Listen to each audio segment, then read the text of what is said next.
hey guys, welcome back to our channel that is Academics NEET। बेटा मेरा नाम है रोहित खंडेलवाल एंड आज हम स्टार्ट कर रहे हैं नीट टॉपिक्स इन 20 मिनट्स वाली सीरीज़ के अंदर एंडोप्लाज्मिक रेटिकुलम। एंड आप सबको पता है बेटा कि ये टॉपिक मैंने उठाया है cell the unit of life वाले चैप्टर से। बताओ कुछ गलत कह रहा हूँ मैं?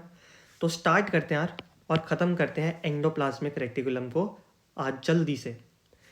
देखो यार, एंडोप्लाज्मिक रेटिकुलम बेटा एक ऐसी ऑर्गेनली थी जिसके बारे में हमको बहुत ज़्यादा तब पता लग पाया जब इलेक्ट्रॉन माइक्रोस्कोप डिस्कवर हो गया। तो देखो, ये बेटा एक सिंगल मेम्ब्रेन बाउंड स्ट्रक्चर है। क्या है? एक ऐसी ऑर्गेनली है जिसके पास सिंगल मेम्ब्रेन है। कितनी मेम्ब्रेन है? सिंगल मेम्ब्रेन है। एंड एक बात बताओ, अगर इसके पास मेम्ब्रेन है तो मेम्ब्रेन बाउंड ऑर्गेनली सिर्फ और सिर्फ कहाँ मिलती हैं? बिल्कुल, सिर्फ और सिर्फ पाई जाएंगी यूकैरियोटिक सेल के पास। प्रोकैरियोटिक सेल के पास एंडोप्लाज्मिक रेटिकुलम क्या होगा? एब्सेंट होगा। क्या होगा? एब्सेंट। तो यही चीज़ लिखवाई है मैंने कि इलेक्ट्रॉन माइक्रोस्कोप की डिस्कवरी के बाद हमको एंडोप्लाज्मिक रेटिकुलम के बारे में पता चला। ये तो हो गई पहली चीज़। दूसरी चीज़ भाई कि ये सिंगल मेम्ब्रेन बाउंड ऑर्गेनली है, सिर्फ और सिर्फ यूकैरियोट्स के पास पाई जाती है। अब एंडोप्लाज्मिक रेटिकुलम को 3 वर्ड्स में तोड़ सकते हो, एंडो, प्लाज्मिक और एक और वर्ड आ जाएगा रेटिकुलम। देखो, एंडो का मतलब होता है इनसाइड, प्लाज्मिक का मतलब होता है प्लाज्मा मेम्ब्रेन, इस पीएम का मतलब है प्लाज्मा मेम्ब्रेन, रेटिकुलम का मतलब होता है बेटा नेटवर्क। तो देखो, प्लाज्मा मेम्ब्रेन के अंदर कोई नेटवर्क है जिस नेटवर्क का नाम आपने रखा है एंडोप्लाज्मिक रेटिकुलम। बहुत बढ़िया। प्लाज्मा मेम्ब्रेन के अंदर एक नेटवर्क है, उस नेटवर्क का नाम आपने रखा है एंडोप्लाज्मिक रेटिकुलम। बिल्कुल ठीक है। अब ये नेटवर्क किस किस का हो सकता है? तो आओ बेटा, ये जो नेटवर्क है किसका? एंडोप्लाज्मिक रेटिकुलम का। ये 3 फॉर्म्स के अंदर आपको दिख सकता है, सिस्टर्ने, ट्यूब्यूल और वेसिकल की फॉर्म में। सिस्टर्ने की शक्ल कुछ इस प्रकार, ट्यूब्यूल की बेटा ट्यूब जैसी एंड वेसिकल की एक मोटी सी ट्यूब जैसी शक्ल होती है। अब खास बात क्या है बेटा? खास बात यह है कि सिस्टर्ने की बॉडी के ऊपर आपको राइबोसोम्स मिल सकते हैं। क्या बोला मैंने? सिस्टर्ने के पास बेटा राइबोसोम्स प्रेजेंट हो सकते हैं, लेकिन ट्यूब्यूल और वेसिकल की बॉडी के ऊपर कभी भी आपको राइबोसोम्स देखने के लिए नहीं मिलेंगे। आ रही है बात समझ में? सिस्टर्ने के पास राइबोसोम्स प्रेजेंट, वेयरएज ट्यूब्यूल और वेसिकल दोनों के पास एब्सेंट। चलिए, बहुत बढ़िया। आगे बात करते हैं बेटा इसके स्ट्रक्चर की। तो देखो, स्ट्रक्चर को हम थोड़ा सा बनाकर देखते हैं जिससे हमको बेटर समझ में आए कि स्ट्रक्चर दिखता कैसा है। तो ये हो गया बेटा आपका न्यूक्लियस की अंदर वाली मेम्ब्रेन। आप सबको पता होगा न्यूक्लियस क्या होता है, डबल मेम्ब्रेन स्ट्रक्चर है। ये हो गई बेटा न्यूक्लियस के बाहर वाली मेम्ब्रेन। आ गई इतनी बात समझ में? अब एक खास बात क्या है बेटा कि जो न्यूक्लियस है ना, इसकी जो सेकंड वाली मेम्ब्रेन है ये बेटा पूरी नहीं होती, ये थोड़ी सी होती है। और उसके बाद बेटा इसी में से क्या निकल जाता है? आपका एंडोप्लाज्मिक रेटिकुलम निकल जाता है। आ रही है इतनी बात समझ में? क्या बोला मैंने? बताइए, है ना? और उसके बाद बेटा ये भी पूरा का पूरा पार्ट क्या है? एंडोप्लाज्मिक रेटिकुलम का। तो इम्पॉर्टेंट चीज़ पता है क्या है? इम्पॉर्टेंट चीज़ है कि न्यूक्लियस के अंदर, ये तो हो गई बेटा न्यूक्लियस की अंदर वाली मेम्ब्रेन, इनसाइड वाली मेम्ब्रेन, या फिर आप कह सकते हो इनर मेम्ब्रेन। ये कौन सी मेम्ब्रेन है? This is your outer membrane of nucleus. और आउटर मेम्ब्रेन ऑफ न्यूक्लियस से ही कौन अटैच होता है? आपका एंडोप्लाज्मिक रेटिकुलम अटैच होता है। बहुत बढ़िया। तो एक बार स्ट्रक्चर देखते हैं क्या लिखा है मैंने। देखिए, ये न्यूक्लियस था, इसके अंदर ये न्यूक्लियस की इनर वाली मेम्ब्रेन और ये न्यूक्लियस की आउटर मेम्ब्रेन। तो this is outer nuclear membrane. इसी में से कौन निकल गया बेटा? इसी में से निकल गया आपका एंडोप्लाज्मिक रेटिकुलम। और ये पूरा का पूरा पार्ट किसका है? एंडोप्लाज्मिक रेटिकुलम का। अब देखो, ये वाला किसका पार्ट है भाई? मैंने बताया था ना कि एंडोप्लाज्मिक रेटिकुलम 3 फॉर्म में एग्जिस्ट करता है। कौन कौन सी 3 फॉर्म थी? वेसिकल, सिस्टर्ने और ट्यूब्यूल, जिसमें से ट्यूब्यूल और वेसिकल इनके ऊपर राइबोसोम्स एब्सेंट और सिस्टर्ने के ऊपर राइबोसोम्स प्रेजेंट। तो ये क्या है बेटा? दिस इज सिस्टर्ने, सिस्टर्ने है। ये क्या है? This is tubule. और ये वाला क्या है? This one is vesicle. तो मैंने मार्क करा हुआ है tubule, vesicle and this one is cisternae. अब खास बात क्या, सिस्टर्ने के ऊपर बेटा आपको क्या दिख सकते हैं? राइबोसोम्स दिख सकते हैं। क्या आपको वेसिकल और ट्यूब्यूल के ऊपर राइबोसोम्स दिख रहे हैं क्या? नहीं सर। इतनी बात समझ में आई। अब एक बात बताओ मुझको बेटा, अगर मैं एंडोप्लाज्मिक रेटिकुलम के इस वाले पार्ट को टच करूंगा तो क्योंकि इसके ऊपर राइबोसोम्स हैं तो बेटा टच करने पे कैसी फीलिंग आएगी? रफ, जैसे बड़ा ही रफ सा स्ट्रक्चर है ये। तो इसीलिए इतने पार्ट को हम कह देते हैं रफ एंडोप्लाज्मिक रेटिकुलम।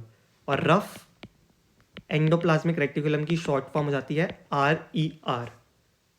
आ गई इतनी बात समझ में? और इस पार्ट को बेटा अगर आप टच करके देखो तो बेटा क्योंकि यहाँ पे कोई भी राइबोसोम नहीं है, ये बहुत स्मूथ टेक्सचर देता है आपको, इसीलिए आप इसको कह देते हैं स्मूथ एंडोप्लाज्मिक रेटिकुलम। तो कहीं ना कहीं हमको ये वाली बात समझ में आई कि ER फर्दर 2 पार्ट्स में डिवाइडेड है, एक तो RER के अंदर और एक SER, that is smooth endoplasmic reticulum and rough endoplasmic reticulum. इतनी बात समझ में आई मेरे भाई? तो आ जाओ आगे बढ़ जाते हैं। अब NCERT की लाइन है भाई कि ER क्या है? एक नेटवर्क है, नेटवर्क का ही दूसरा नाम रेटिकुलम है। किसका? छोटी छोटी ट्यूबुलर स्ट्रक्चर का। और वो कहाँ प्रेजेंट है? साइटोप्लाज्म के अंदर स्कैटर है ना। साइटोप्लाज्म में स्कैटर ट्यूब्यूल्स हैं जिसको आपने नाम दे दिया ER। बेटा जो ER है that is continuous with outer membrane of nucleus. और बल्कि अगर बेटा मैं थोड़ा सा और स्पेसिफिक चला जाऊँ ना तो आपको पता है कौन सा वाला ER? अब भाई रफ एंडोप्लाज्मिक रेटिकुलम। देखो रफ एंडोप्लाज्मिक रेटिकुलम ही क्या है?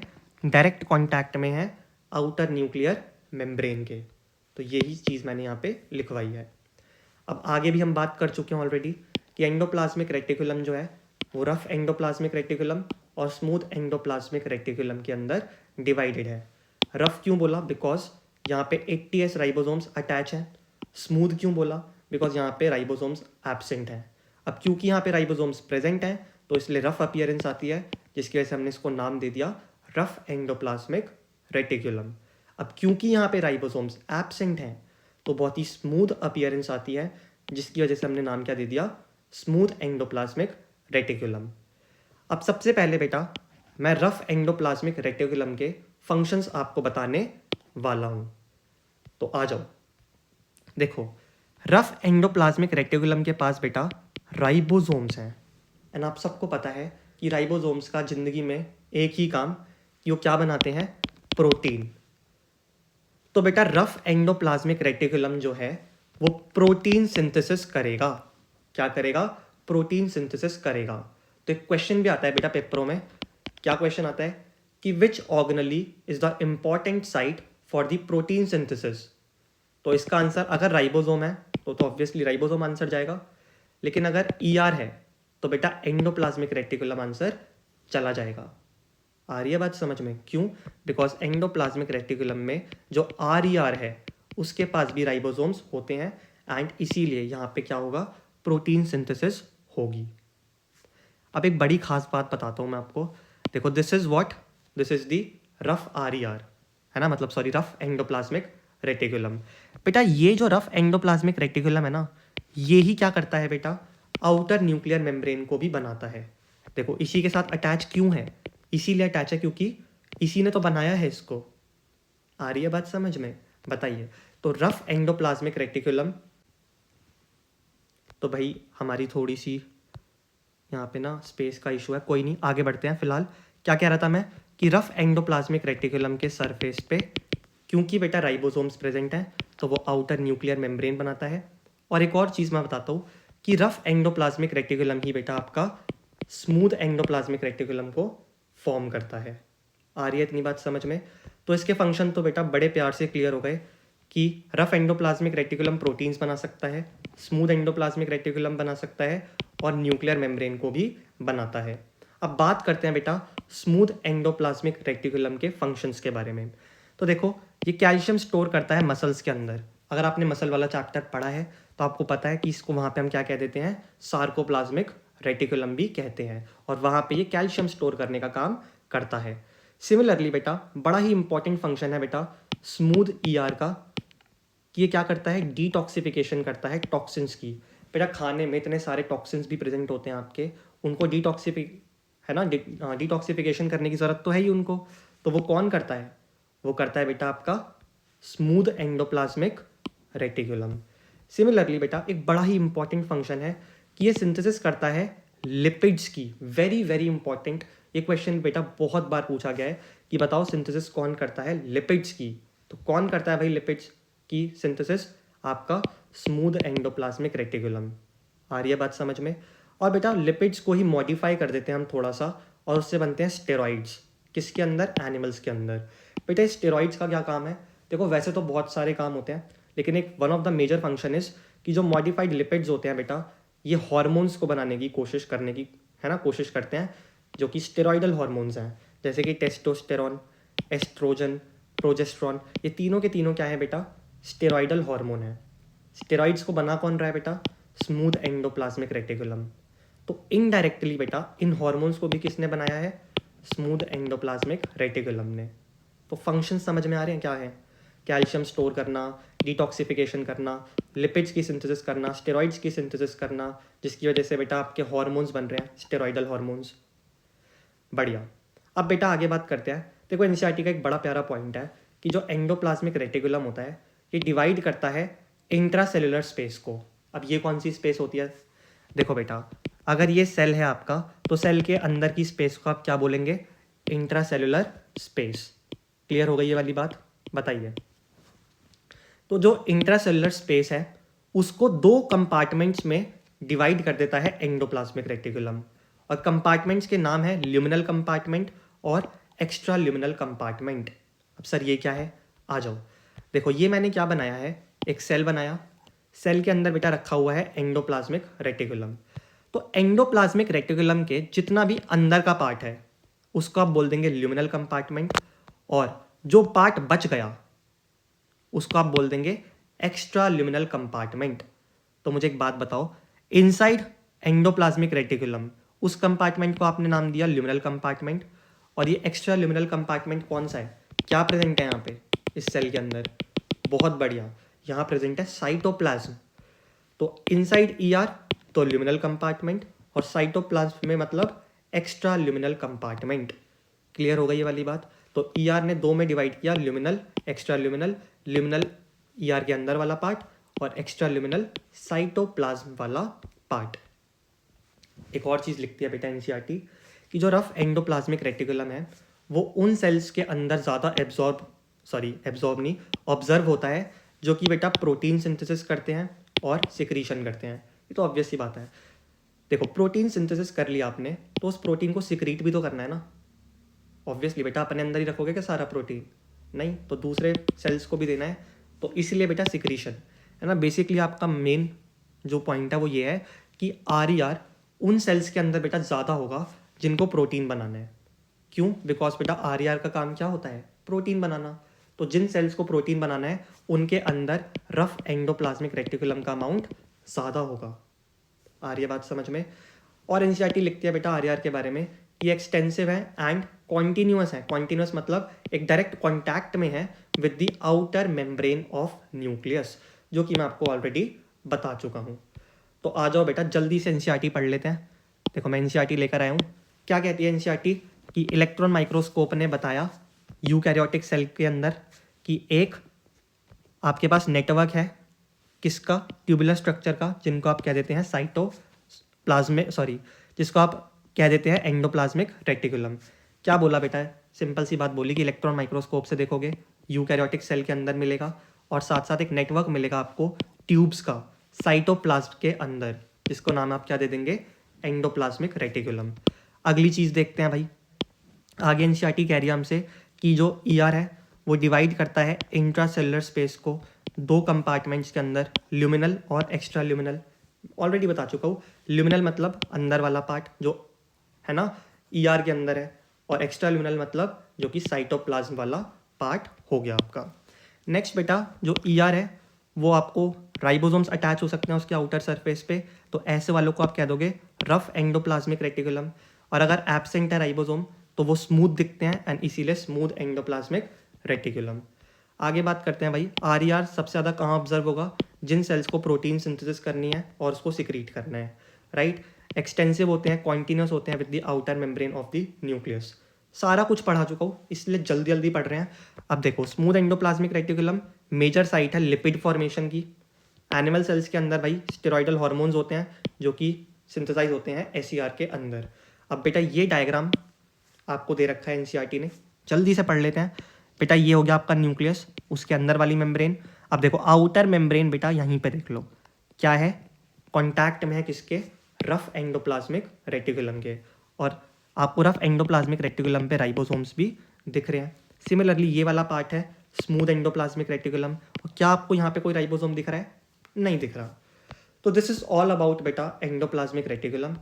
अब ज़रा इसके प्रीवियस ईयर क्वेश्चन भी उड़ा देते हैं जल्दी से, पॉज करते रहो, मैं बढ़ रहा हूँ आगे, ठीक है। तो पहला क्वेश्चन हमसे कहता है कि इनमें से कौन सी स्टेटमेंट इनकरेक्ट है with respect to endoplasmic reticulum. तो कह रहा है जो एसईआर है that is devoid of ribosomes, कह रहा है एसईआर के पास राइबोसोम्स नहीं होते, तो ये तो करेक्ट स्टेटमेंट है। प्रोकैरियोट्स के अंदर सिर्फ और सिर्फ रफ एंडोप्लाज्मिक रेटिकुलम ही ऑब्जर्व होता है, तो ये बेटा एक गलत स्टेटमेंट है। क्यों? बिकॉज बेटा प्रोकैरियोट्स के पास एंडोप्लाज्मिक रेटिकुलम तो होता ही नहीं है, तो रफ और स्मूथ की तो बात ही खत्म हो गई। सही है ये वाली बात। अगली स्टेटमेंट है एसईआर जो है उसमें लिपिड सिंथेसिस, सही है। आरईआर के पास राइबोसोम्स होते हैं, ये भी सही है। तो option number B is the correct answer. Next question ये रहा, जल्दी पॉज करके खत्म करो इस क्वेश्चन को भी। तो क्वेश्चन कह रहा है which of the following events does not occur in rough endoplasmic reticulum. अब थोड़ा बहुत बेटा बाहर का क्वेश्चन है एनसीईआरटी से, ठीक है, लेकिन फिर भी हो जाएगा। देखो आरईआर के अंदर क्या नहीं होता, तो आपको पता है आरईआर जो होता है बेटा that is generally related to protein.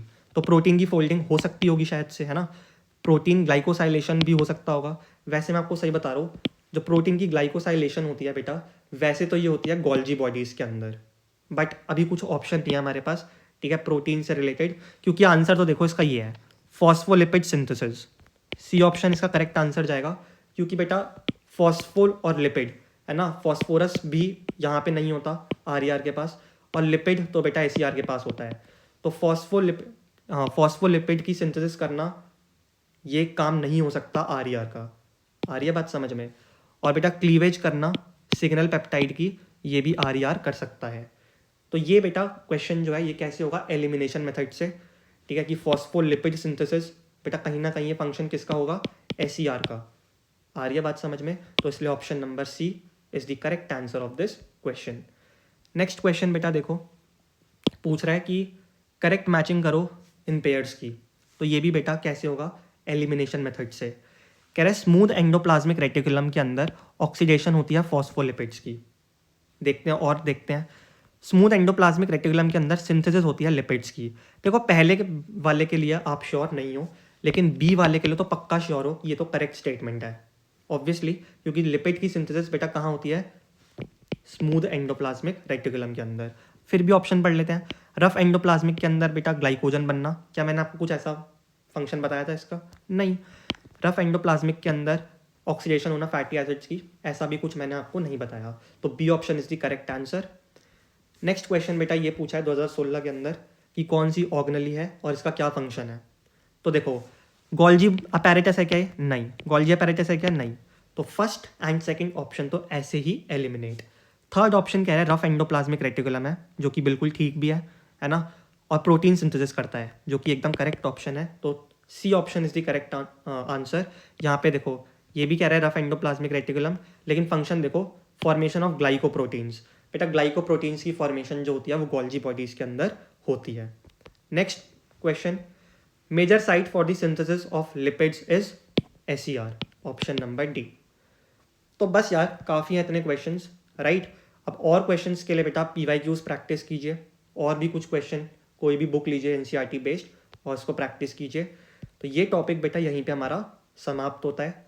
I hope बेटा आपको सीरीज़ पसंद आ रही होगी, जिसके अंदर हम जल्दी जल्दी चीज़ों को रिवाइज कर रहे हैं नीट 2024 के लिए। तो आप बताइए भाई किस टॉपिक पे आपको वीडियो चाहिए, मैं हाजिर हो जाऊँगा आपके लिए।